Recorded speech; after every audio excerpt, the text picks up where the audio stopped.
Not tonight in this B-movie madness. The movie I'm going to talk about today, well, the movie I'm going to talk about today is an anthology film that features segments directed by Joe Sherlock, Ron Ford, and Robert J. Olin.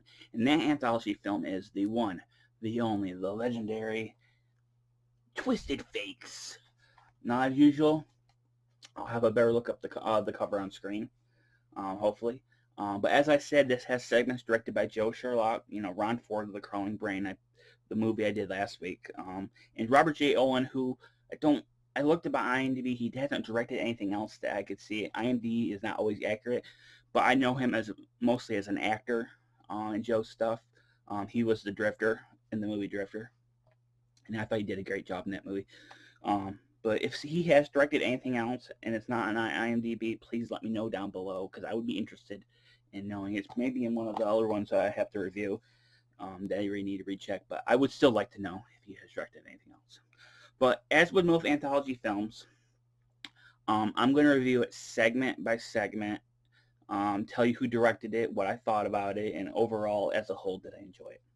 Before I start the review, I was very surprised to see a credit on here. My good friend Tony Marcello of SWHorror.com co-produced this movie. Had no idea. I thought I knew a lot about him looking through his IMDb, but I totally missed the producer credit for this movie. So that's really cool seeing that. Now, onto the review. The wraparound segment is simply just called The Wraparound, and it's about two guys pretending to be holy rollers so they can get into women's houses, drug them, and then take advantage of them. Unfortunately for these two gentlemen, they end up drugging the wrong lady, and she ends up drugging them first, taking them down to the basement, tying them up, and proceeding to tell them terrifying stories of babes and blood. Overall, this is a classic wraparound segment. It's very simple and to the point. Someone telling someone else's story. And it works. I mean, you really don't need anything much more than that. I mean, I'm pretty much happy if that's all that you have. But it's simple and to the point. Everybody does a good job. It does a good job of introducing each story. I don't mind when there's no wraparound, but I do appreciate when there is one. And really, this is all I need. Someone being like, oh, this story, blah, blah, blah. And it was fun. So I had a good time with the wraparound story. Which brings me to story one. Story one is called The New Neighbor, and it was directed by Ron Ford. I'm a huge fan of Ron's work. If you've seen my last review for The Crawling Brain, I'm still on a high from that movie. So when I saw that he directed a segment in this, I got super excited. But what is The New Neighbor about? It is about a stunning bikini-clad woman who meets a mild-mannered trailer court resident at the pool. Someone is watching her, but as the evening wears on, events unfold in shocking ways. I really enjoyed this one. Ron Ford himself plays the main character, the mild-mannered trailer court resident, not the bikini-clad woman. And if you've seen Ron's work, he's acted in quite a few of his movies. I'm a huge fan of his Bela Lugosi-inspired character in Hollywood Mortuary. I think he does a really good job. I've seen him in stuff that he didn't direct, like Camp Blood, etc., and he does a good job. And he's really good at playing the mild-mannered trailer court resident. I'm going to try to avoid spoilers as much as possible, but there's some things I have to talk about and will ultimately spoil stuff. I will say Athena Demos, who plays the bikini-clad woman. I forgot to mention her. She was in Crawling Brains. She played two characters in that movie. And I forgot to mention her by name, so I really read that. But she plays the bikini-clad woman, and she does a really good job as well. The twist in the movie, I won't lie, I could see coming, but it's done in a satisfying enough way that it doesn't really matter if it was predictable or not. It's done really well. Ron Ford and Athena do give really good performances, and yes, you get a little bit of blood and you get some boobs. And at the end of the day, when you watch an anthology film, those are the two things that you really need, right? But overall, I thought The New Neighbor was a fun time. Story two is called Welcome Sister, and this one was directed by Robert J. Owen, who, like I mentioned, he's an actor, frequent actor, and I think he does a couple other things for Joe. And Welcome Sister is about two sorority sisters who are jogging when they are attacked. Just when you think that you know what's happening, things take a twisted turn. This is one I'm gonna spoil a little bit but I'm not going to spoil the very end reveal because it's really hard to talk about. But yeah, this is one of those kind of like a prank go wrong kind of situations, and it ends up with two people being brutally murdered. I will say that the special effects work for the gore is actually really well done. I thought the actors or the actresses, no, I think that everyone's, yes, all actresses, they did a really good job. And I thought the end reveal, which I'm going to try not spoiling, was really cool, and I didn't see that coming. What I thought was a kind of like a prank gone wrong, like someone got scared, so someone got hurt. Ends up being something a lot more sinister when the ending comes up. So overall, I gotta give Robert J. Owen a lot of credibility or credit. It was really a lot of fun. Like I said, if he's directed anything else, I would like to see him do more stuff if he hasn't, because this was a fun little anthology segment. Um, so yeah, I really had fun with this one. Last but not least is It Haunts, I believe it's called, and this one's directed by Joe Sherlock. Excuse me. There's two things about this one that is very interesting. One, it's much, much, much longer than the rest of the segments. This is the longest one. I think it runs nearly 40 minutes compared to the other ones. This is an 83-minute movie, and the other ones are about mm, almost 20 apiece. So this one runs much longer. The second thing is I had a case of deja vu while watching this. So I'm like, I know I've seen this before.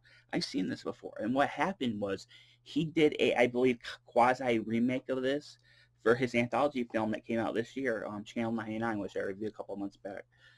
That's where I recognized it from. He did a remake of it.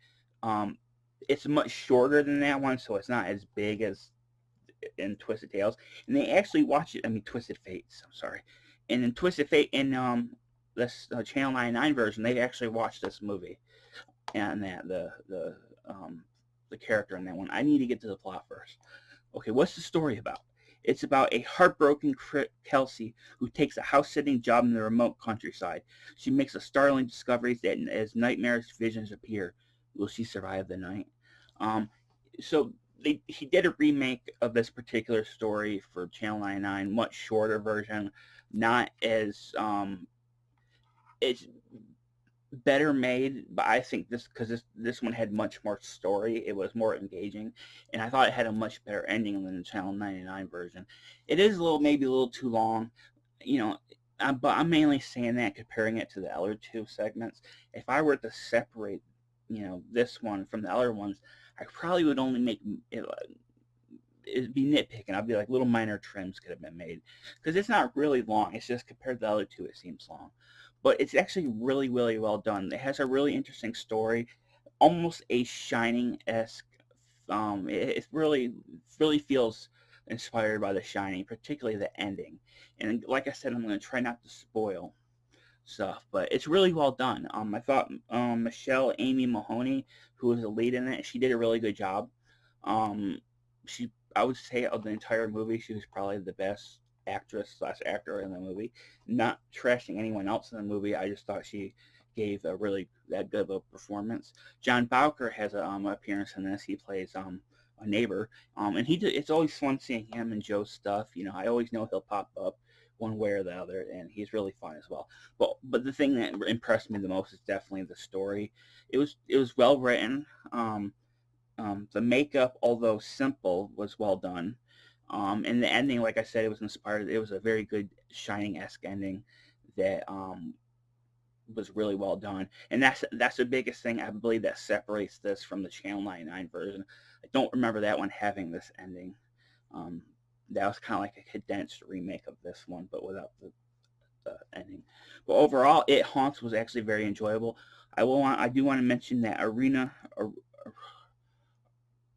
Albright, who if you're a JR Bookwalter fan, you'll know her. She's been in quite a few of the stuff he's produced slash directed, even some Full Moon stuff he's done.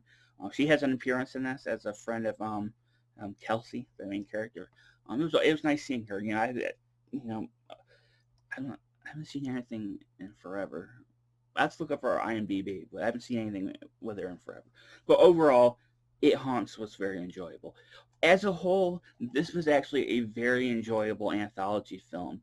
Um, my initial thoughts for it, my notes I made is I was like, I liked it enough. I thought the last story was too long, but then I kind of went through the movie again, and took more notes, and I found myself enjoying it a lot more the second time because I knew what was going to happen, what was coming, and all three stories are really well done for the micro budget they had.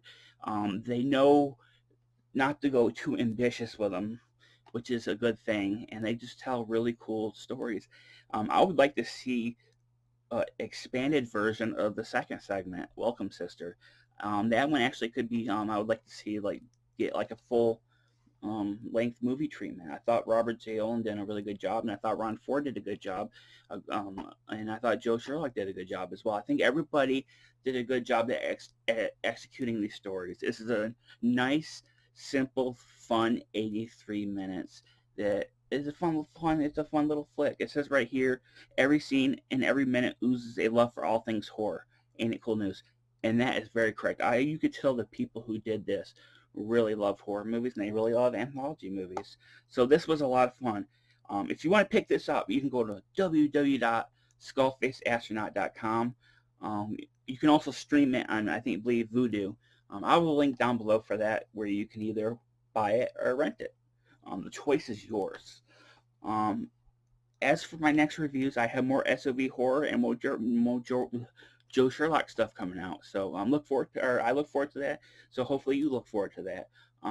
As usual, if you like my channel, give me a thumbs up, comment, or just hit the little bell and comment down below. I think I've asked this a million times, but whatever, I'll ask it again. What's your favorite anthology film? Tell me down below. I appreciate hearing some feedback because you guys rock. But that's it for now. I'm Jonathan Knight. This is B Movie Madness. Thanks for watching.